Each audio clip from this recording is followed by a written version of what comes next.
We have some major moves incoming as Rafael Stone just revealed his master plan for the Houston Rockets offseason, and it involves making some blockbuster moves for some of the NBA's biggest stars. We'll tell you all of it right here on Rockets Digest. I'm Jace Andrews, and I appreciate you joining us. Let's get right into today's video. It's talking about Rafael Stone making a comment. He's always been that continuity is what the Rockets want, that they want to keep this team whole. Well, he said this most recently, saying, quote, "I think continuity, for continuity's sake, isn't what we're trying to achieve. Continuity is great, but the goal ultimately is to build a championship team. And if we think that there's a move or series of moves that make it more likely we will be that, then we would ignore continuity and we would do those moves." Whoa. Hold up, Rafael. This is not at all what he said, not just a month ago. It was very clearly stated after the end of the Rockets seasons that Rafael Stone said, guess what? This team, we want to keep them together. We were 41-41 2 years ago. We won 52 games. We're second in the Western Conference this year. We're going to have another shot at it, and we want this team to stay together. Now, if a series of moves happens that makes us a championship contender, we're going to do it, which I love. First of all, I think that is the right mindset. It's what Rafael Stone should be doing in really being a GM, making the moves that make you a championship caliber team, making the moves that will get the Houston Rockets a championship ring. Whether that is keeping the team whole together, that'd be great. If it is making a trade, that is also great. So just to kind of go back, here is what Rafael Stone said back on May 6th, saying, quote, "I'll give you an inside betting tip that I think continuity is very, very likely," end quote. Not so much anymore, is it now? A month later, we got a whole different change of tone from Rafael Stone. He continued on in that quote saying this, quote, "Last summer, we didn't make changes because we were really comfortable with where we were. And we'd seen really good things from our team in terms of kind of a good progression. And I think we saw more of the same this year. So I think the bar to make changes is very high," end quote. So my question is, what changed? What happened? What was the thing that got into Rafael Stone's mind that said, you know what? I said this a month ago, that continuity is most likely going to be the way this team goes into the 2025-2026 season. And now we sit here and he's saying, you know what? I said that. I said continuity. But if we have moves that can make us a championship roster, I'm going to do it. Would it possibly be that Kevin Durant's asking price got lowered during that time period? That's an option. That could be something that he said, okay, I said this. Let's change the topic now that I could potentially get Kevin Durant for a little bit of a cheaper price. Now, the NBA superstars that we've been talking about, KD, Giannis, they're obviously going to be guys that will make the Rockets better.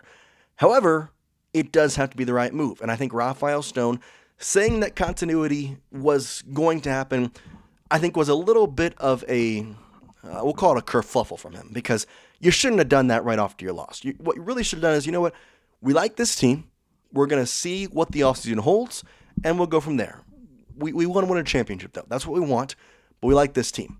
That's all he had to say. Instead, he went out there and said, continuity is what we're going to get. We're keeping this team. We're going to try and keep these guys together. That's that's very, very likely to happen. It kind of makes this a little bit different. So now you look at these two players in Kevin Durant, who is going into his age 37 season, averaging 26.6 points per game, and thinking, okay, what moves are you talking about? Are you talking about this guy? Because he would be an absolute dog to add to this Houston Rockets roster for multiple different reasons. We have 6 rebounds per game, which again is not something that is crazy off the board. However, there is this. The Rockets are a very good offensive rebounding team. Kevin Durant, I'm not going to say has been a good offensive rebounder in his career, but he's been relatively decent. And if you're able to keep Steven Adams, and if the trade works out right, his rebounding could potentially get better in this upcoming season with the people he has around him.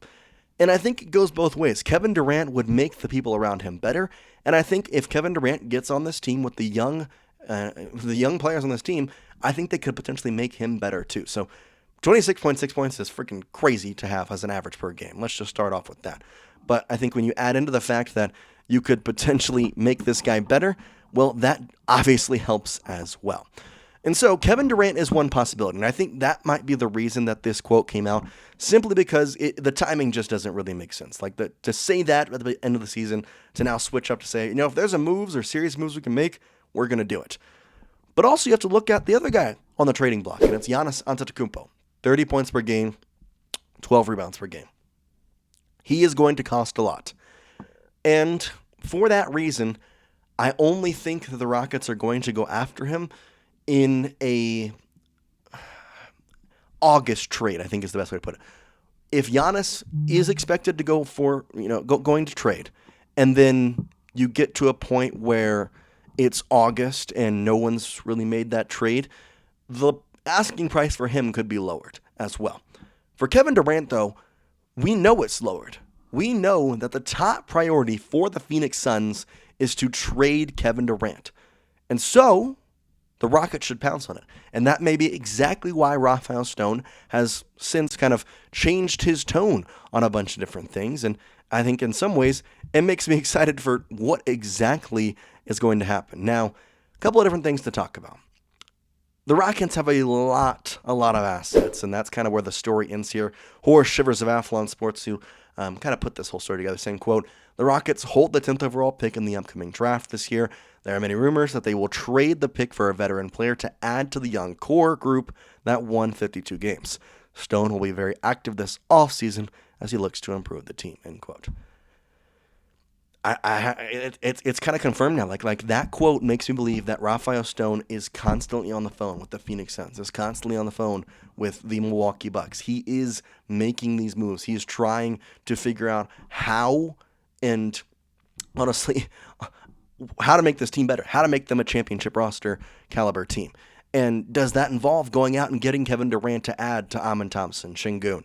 I know in this graphic it's Jalen Green, but maybe that's the asking price for the Phoenix Suns. But if I'm Rafael Stone, I know that they want to trade Kevin Durant. I'm calling up the Phoenix Suns. I'm saying, hey, we have your first round picks. We know you want them. We will give them back to you.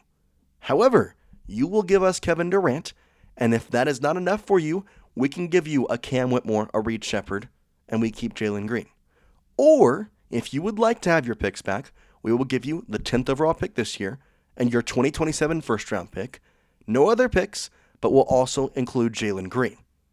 That's what I'm doing if I'm Rafael Stone. They want to trade. The cards are in the Rockets' hands. Go out there and play hardball. Lowball them immediately and see what other trade offers they get, because even that type of trade offer is still probably going to be better than most of the other teams that we have heard of that are contending for Kevin Durant. The only other team that I think could compete to try and get KD is the San Antonio Spurs, because they have the number 2 pick this year. It's just kind of unfortunate because the Rockets had a higher percentage to get the first overall pick than the Dallas Mavericks did, and yet the Mavericks did. Collusion, whatever. I don't really care at this point. However, they had a shot to get the 1st through 4th overall picks. Unfortunately, did not get any. In fact, they had a better shot to get the 9th overall pick than the 10th. They got the 10th. It is what it is now. And at the same time, you look at this team and think, okay, a 10th overall pick, it could help them, but I don't think it would help them this year. I don't think it would be a person who will go out there and get minutes. If Reed Shepherd is not getting minutes on this team, then whoever the 10th overall pick is not going to be getting minutes on this team, at least regular minutes. It would be more of a garbage time type thing. Now, if the Rockets make some trades, there's potential for that 10th overall pick to be used. But if they make trades, I have to believe that 10th overall pick is going in that trade. Now, Giannis is also an option. And Giannis is such an interesting case because I think at heart he wants to stay in Milwaukee. And so him going to another franchise in some ways wouldn't feel right. It wouldn't sit well with a lot of NBA fans. And Giannis is definitely the better player, and he would be the more long-term help to get you multiple championships. Plus, the top 3 teams to get Giannis are Mavericks, Rockets, and Spurs. So it seems like if he's getting traded, he's probably going to go to Texas in some facet. In a lot of ways with Giannis, if he is getting traded, he's probably going to go to the Western Conference, and he's going to go to a contender. So in some ways, if KD doesn't fall your way, which I do think KD will be traded in the next 12 days, 13 days, then you have to shift your focus to Giannis Antetokounmpo. It's hard because it is going to change the way the Rockets look next year. And unfortunately, sports is this way. I've grown up. I've gotten to watch the Rockets. I've seen James Harden. I've seen these amazing players come in, come out, and you watch them go somewhere else, and it's hard. And I think for this team it would be even harder because this team, if you're a 62 game, or 82 gamer like me, you're watching every game. You've grown to love every single player that's on this team, especially since they've been here for 3 years. Some of them 4 or 2, whatever I want to call it. Jalen Green, Şengün, Thompson. If a trade like this is made, though, you're giving up some of those players. And with that, it's hard because you want them to succeed and you want it to be in a Rockets red uniform. But at the same time, you have to understand that this is a business in some aspect. And Rafael Stone's job is to win a championship for the Houston Rockets. Yes, he has player relations. Yes, that is important. But his job is to win an NBA championship, and that is exactly why I think the shift of tone has come about, because the asking price for Kevin Durant has lowered. Giannis seems more likely to be traded than ever. The Rockets have the assets to make any type of move they would like to make, pretty much. It's just about making the right decision so that if you make this trade, yes, we're going to love Kevin Durant, we're going to love Giannis, but it's also going to be a little sad to see whoever is traded to go away. But the hope is that you win a championship after it's all said and done. And I got to be honest, if we have to trade Jalen Green, but we end up with the NBA championship, that's fine with me. I'll take a nice championship shirt. I'll take a nice little championship hat. We'll say, hey, I love KD. Hey, I love Giannis. And we'll be on our way. That'd be great. But a championship is what this fan base wants and is craving for, because it's a decently historic franchise, And they have not been at the top of the NBA for a while now. They have a chance to be not only at the top of the NBA for right now, but potentially for the next 5-6 years. The right moves have to be made, though. And that is why Rafael Stone, whatever happens, I'm going to commend him for his job, because it is a hard one right now to make the right decision. But I trust that he will, because it's been going pretty well so far for him. So I trust that whatever move he makes will help the Rockets improve. That does it for us here on Rockets Digest. Get in the comment section. Let me know your thoughts on this. Do you think Rafael Stone changed his tone because of ownership? Do you think he changed his tone because of the asking price being lower for Kevin Durant?